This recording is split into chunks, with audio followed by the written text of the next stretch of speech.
السلام عليكم دلنيرو وأهلين سلامي. اللهم صل وسلم وبارك على سيدنا محمد النبي الزاهد رسول الملك الصمد واحد صلى الله عليه وسلم. دلنيرو haddii aynan sir weyn oolin dalkan dunidu idil halkan umaysan soo ordeen. Dhalinyaroy qabiil iyo bakti ayaa boqolkiiba intaasoo dhalinyaro ku mashquulsan. Hantideenni annaga aan lahayn, taariikhdeenni ayaa la doonayaa in la biliqaysto.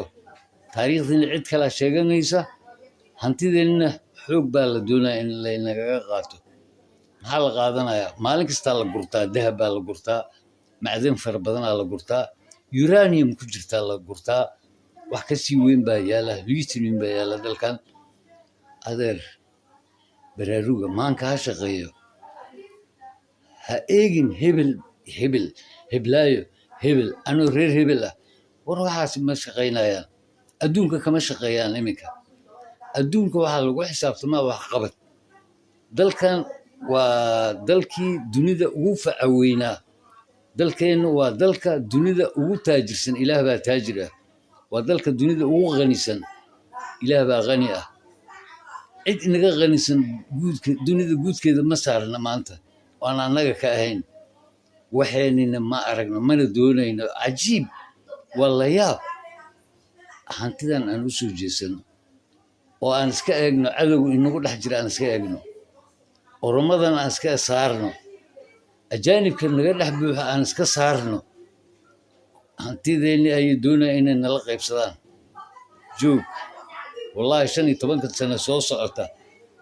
Oroma dhulkan sheega doona xabadka garaacanaya. Waan ku dhashay dhihi doona. Haddaynan baraarugin maanta. Haddaynan hurdadan ka toosin. Aan ka toosno aqoonta aan u toosno dhalinyaro. Aqoontu waa furaha kaliya ee ina horumarin kara. Casharadeenni way noo socdaan oo ambiyada taariikhdoodii way noo socdaan. Waxay noo soo socdaa taariikhdii saameyntii uu ku lahaa dalkeena ku lahaa nabiyullaahi Ibraahim alayhi salaam iyo nabiyullaahi Muusa alayhi salaam iyo ambiyo kale oo maartay saameyn ku lahaa dalkeena.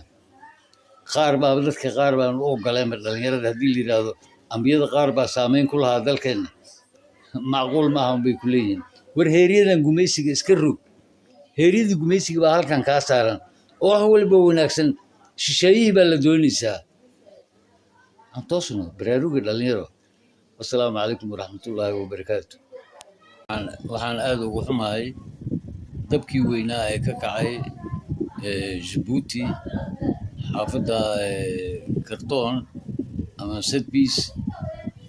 aad baan ugu xunnahay runtii. Insha Allah ilaahay waxaan ugu baryaynaa dadkii hantidooda halkaa ku gubatay inuu ilaahay maaragtay si fudud ugu saqiro oo ilaahay ugu saqiro oo guryahoodina dib inay u dhistaan Allah u saqiro insha Allah.